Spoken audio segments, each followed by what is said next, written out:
বিষয় হচ্ছে একাকিত্ব। দীর্ঘকাল যাবৎ গ্রামে থাকা মা বাবারা কেন শহরে এসে দুদিন কাটাতে না কাটাতেই হাঁপিয়ে ওঠে বুঝতে পারি। কেন তারা দুদিন যেতে না যেতেই বলে ওঠে বড্ড হাসপাসি লাগে, দম বন্ধ হয়ে আসে, যেন বুঝতে পারি। চারিদিকে চেয়ে দেখেছ কত ঘিঞ্জি বসতি, একের পর এক বাড়িতে ঠাসা আস্ত একটা শহর। এই ইট কাঠ পাথরের আস্ত একটা শহর। শুধু কি ইট কাঠ পাথর বালি সিমেন্টে একটা বাড়ি কি বাড়ি সেজে ওঠে? মানুষ লাগে না? তাহলে এই মানুষেরা কোথায়?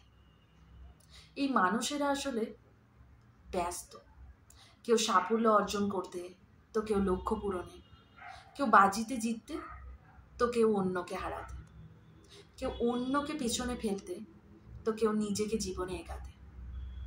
আর অর্ধেক অবশিষ্ট নিজেকে সার্থক প্রমাণ করতে দৌড়াতে দৌড়াতে হয়ে গেছে অসমর্থ। অর্ধেকাংশ জীবন চালাতে, সংসার বাঁচাতে হয়ে গেছে নিষ্প্রাণ। আর অবশিষ্ট মানুষ মান হুঁশ হারিয়ে ভিড়ে গেছে অমানুষের দলে। বোধহয় প্রশ্নটা এমন হতো, এই মানুষেরা কি আদৌ মানুষ আছে?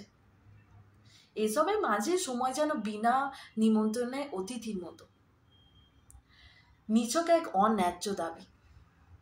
চারিদিকে এত ব্যস্ততার মধ্যে সময় কোথায় অন্যকে সময় দেওয়া?